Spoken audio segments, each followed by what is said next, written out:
20 June তারিখটা কি আপনাদের কাছে খুব সাধারণ মনে হয়?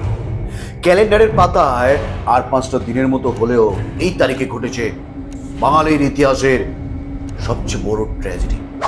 আচ্ছা, পলাশীর আমবাগান আর 1947 সালের বঙ্গীয় আইনসভা, এই দুটো জায়গার মধ্যে কোনো মিল থাকা সম্ভব? 190 বছরের ব্যবধান, অথচ দুটো সময়ের মধ্যে রয়েছে এক অদ্ভুত মিল। 1757 সালের জুন মাসেই বাংলার শেষ স্বাধীন নবাব সিরাজউদ্দৌলা ব্রিটিশদের কাছে হেরে গিয়ে কলকাতা হারিয়েছিলেন। আর ঠিক 190 বছর পর সেই একই মাসে, মানে 1947 সালের 20 জুনে কলমের এক খোঁচায় ভাগ হয়ে গেল অখণ্ড বাংলা। ইতিহাস কি এভাবেই ফিরে আসে, নাকি এটা শুধুই কাকতালীয়? একটা অখণ্ড জাতিসত্তা, যাদের ভাষা এক, খাবার এক, সংস্কৃতি এক, তারা কিভাবে এক টেবিলে বসে সিদ্ধান্ত নিল যে না, আমরা আর একসাথে থাকবো না? আসলে কি ঘটেছিল সেই উত্তাল দিনগুলোতে? কেন ভেস্তে গেল অখণ্ড বাংলা বা ইউনাইটেড বেঙ্গলের স্বপ্ন? নেপথ্যে কারা কলকাঠি নাড়ছিল? শুরু করা যাক 1947 সালের শুরুর দিক থেকে। ব্রিটিশরা তখন তল্পিতল্পা গুটিয়ে বিদায় নেবার প্রস্তুতি নিচ্ছে। ভারত ভাগ হবে, পাকিস্তান হবে, এটা মোটামুটি নিশ্চিত। কিন্তু বাংলাকে কি ভাগ হতেই হবে? এই প্রশ্নটা তখন অনেকের মনে ঘুরপাক খাচ্ছে। বাংলার তৎকালীন প্রধানমন্ত্রী হোসেন শহীদ সোহরাবর্দী এবং কংগ্রেস নেতা শরৎ বসু, যিনি নেতাজি সুভাষচন্দ্র বসুর দাদা, তারা কি চেয়েছিলেন অন্য কিছু? তাদের স্বপ্ন ছিল এক স্বাধীন সার্বভৌমত্ব বাংলা। না, তারা ভারতের অংশ হবে, না পাকিস্তানের। বাংলা হবে নিজেই একটা আলাদা রাষ্ট্র। আজকের দিনে দাঁড়িয়ে এটা কল্পনা করাই যায় না। কিন্তু 1947 সালে সেই উত্তপ্ত দিনগুলোতে এই পরিকল্পনাটা ছিল টক অফ দ্য টাউন। এই পরিকল্পনার নাম দেওয়া হয়েছিল ইউনাইটেড বেঙ্গল প্ল্যান। সোহরাবর্দী সাহেব, আবুল হাসিম, শরৎ বসু, কিরণ শঙ্কর রায়, তারা সবাই মিলে আপ্রাণ চেষ্টা করেছিলেন বাংলাকে অখণ্ড রাখতে। তাদের যুক্তি ছিল, বাংলা ভাগ হলে অর্থনীতি ভেঙে পড়বে, সংস্কৃতি ক্ষতিগ্রস্ত হবে। এমনকি একটা সময় মহাত্মা গান্ধী এবং মুসলিম লীগ নেতা মোহাম্মদ আলী জিন্নাও এই পরিকল্পনার প্রতি তাদের মৌন সমর্থন জানিয়েছিলেন। জিন্নাও ভেবেছিলেন, ভেঙে টুকরো হয়ে যাওয়া বাংলার চেয়ে গোটা বাংলা পাকিস্তানের বাইরে থাকলেও ক্ষতি নেই, অন্তত মুসলমানদের হাতে তো ক্ষমতা থাকবে। আর গান্ধীজি, তিনি তখন নোয়াখালী আর সোদপুরের দাঙ্গা থামাতে ব্যস্ত। তিনি চেয়েছিলেন যেভাবেই হোক শান্তি আসুক। কিন্তু রাজনীতির দাবার চাল কি এত সোজা সাপটা হতে পারে? এই ইউনাইটেড বেঙ্গল প্ল্যানের ঘোর বিরোধিতা করে বসলেন শ্যামাপ্রসাদ মুখার্জি। তার যুক্তি ছিল খুবই স্পষ্ট এবং কঠিন। তিনি বললেন, যদি বাংলাকে ভাগ না করা হয় এবং এটি একটি আলাদা রাষ্ট্র হয়, তবে সেখানে মুসলিম জনসংখ্যা বেশি হওয়ায় হিন্দুরা চিরকাল সংখ্যালঘু হয়ে থেকে যাবে। আর কে বলতে পারে ভবিষ্যতে এই পুরো বাংলাটাই পাকিস্তানের পেটে চলে যাবে না? শ্যামাপ্রসাদ মুখার্জির এই আশঙ্কার সাথে একমত হলেন কংগ্রেসের হাই কমান্ড জওহরলাল নেহরু এবং বল্লভভাই প্যাটেল। তারা ভাবলেন, বাংলার এই স্বাধীন হওয়ার ইচ্ছে আসলে পাকিস্তানেরই একটা ট্র্যাপ বা ফাঁদ। ফলে অখণ্ড বাংলার স্বপ্ন শুরুতেই হোঁচট খেল। পরিস্থিতি যখন একরকম টানটান, তখনই দৃশ্যপটে এলেন লর্ড মাউন্টব্যাটেন। ভাইসরয় হয়ে এসেই তিনি বুঝলেন, আলাপ আলোচনা করে আর সময় নষ্ট করার কোনো মানে নেই। তিনি সোজা লন্ডনে গেলেন এবং সেখান থেকে পকেটে করে নিয়ে এলেন 3 জুনের পরিকল্পনা।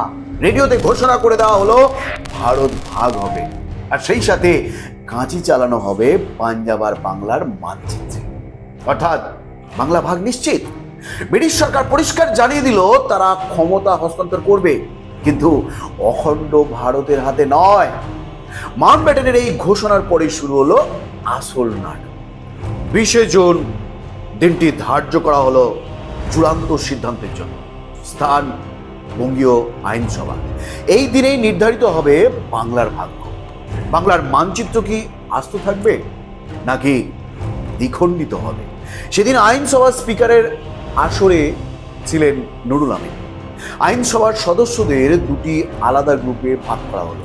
একদল হিন্দু প্রধান অঞ্চলের প্রতিনিধি, যারা মূলত পশ্চিমবঙ্গের, আর অন্য দল মুসলিম প্রধান অঞ্চলের, অর্থাৎ পূর্ববঙ্গের। নিয়মটা ছিল অদ্ভুত।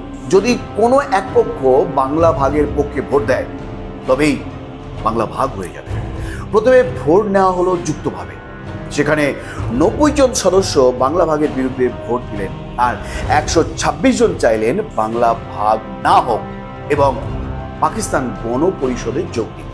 অর্থাৎ সামগ্রিকভাবে দেখলে কিন্তু অধিকাংশ সদস্যই বাংলা ভাগের বিপক্ষেই ছিলেন। কিন্তু ব্রিটিশদের ওই যে নিয়ম, ডাবল মেজরিটি বা আলাদা করে দুই অংশের মতামত দেওয়া, সেখানেই খেলা ঘুরে গেল।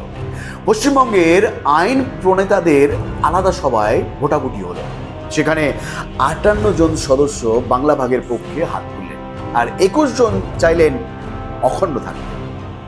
এই তো হয়ে গেল সিদ্ধান্ত। মাত্র 58 জন মানুষের ভোটে হাজার বছরের পুরনো একটা জাতিসত্তা দ্বিখণ্ডিত হয়ে গেল। কংগ্রেস হাইকমান্ড থেকে আগেই নির্দেশ জারি করা ছিল যে হিন্দু সদস্যরা যেন অবশ্যই বাংলা ভাগের পক্ষে ভোট দেয়। শ্যামাপ্রসাদ মুখার্জির লবিং আর নেহেরু প্যাটেলের অনড় অবস্থান শেষমেশ জিতে গেল। অন্যদিকে পূর্ববঙ্গের সদস্যদের সভায় ছবিটা ছিল একেবারে উল্টো। সেখানে 106 জন সদস্য বাংলা ভাগের বিপক্ষে ভোট দিয়েছিলেন, অর্থাৎ তারা চেয়েছিলেন পুরো বাংলাটাই পাকিস্তানের সাথে যাক।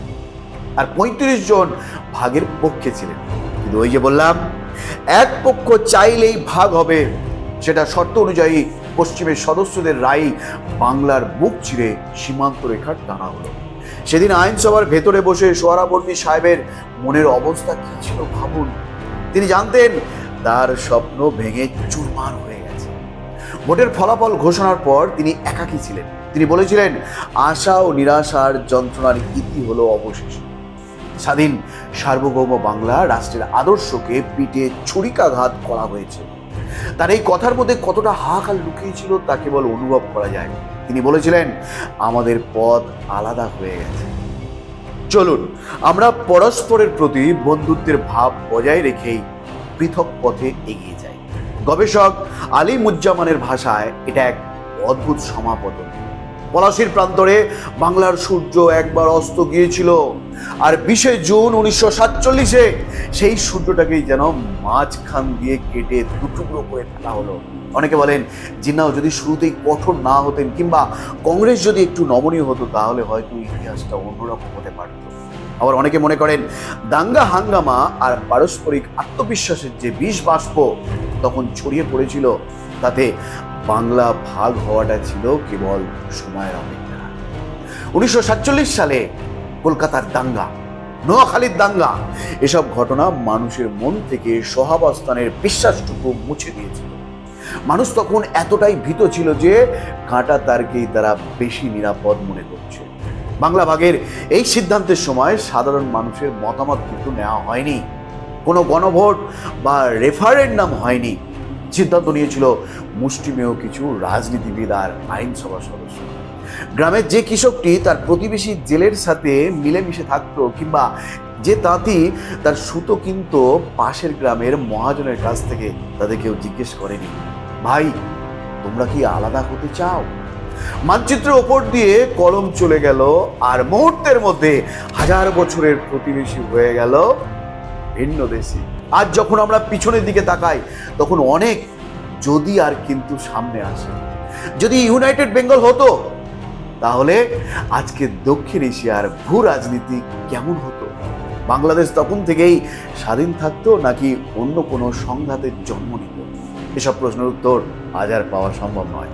তবে 20 জুন তারিখটা আমাদের মনে করিয়ে দেয় রাজনীতি কিভাবে মানুষের ভাগ্য নির্ধারণ করে দিতে পারে, কিভাবে ধর্মের সমীকরণ আর ক্ষমতার লোভ একটা সাজানো বাগানকে তছনছ করে দিতে পারে। বাংলা ভাগের এই ইতিহাস শুধু মানচিত্র বদলানোর ইতিহাস নয়, এটা লক্ষ লক্ষ মানুষের বাস্তুচ্যুত হওয়ার ইতিহাস, হাহাকারের ইতিহাস। দেশভাগের পর কত মানুষ যে এপার থেকে ওপার আর ওপার থেকে এপারে গিয়ে সর্বশান্ত হয়েছে তার হিসাব কোনো সরকারি নথিতে পুরোপুরি পাওয়া সম্ভব নয়। পরিশেষে একটাই কথা বলা যায়, ইতিহাস বড়ই নিষ্ঠুর। সে আবেগ বোঝে না, সে শুধু ফলাফল মনে রাখে। 20 জুনের সেই ভোটাভুটিতে হয়তো অনেকে জিতেছিলেন, কেউ কেউ হেরেও ছিলেন, কিন্তু দিন শেষে হেরে গিয়েছিল বাঙালি আনা। ভাষা আর সংস্কৃতি হয়েছিল গৌণ। যে খত সেদিন তৈরি হয়েছিল তা কি আজও পুরোপুরি শুকিয়েছে, নাকি আজও আমরা সেই বিভাজনের রেখা মনের মধ্যে বহন করে চলেছি? 1757 থেকে 1947 এই দীর্ঘ পরিক্রমায় বাংলা অনেক কিছু দেখেছে, কিন্তু নিজের শরীর চিরে দুভাগ করার মতো যন্ত্রণা আর কিছু তো কি আছে সন্দেহ হয়। কেমন লাগলো আজকের এই অজানা ইতিহাসের গল্প? আপনারা কি মনে করেন অখণ্ড বাংলা থাকলে আজ আমরা আরো শক্তিশালী হতাম, নাকি সংঘাত আরো বাড়ত?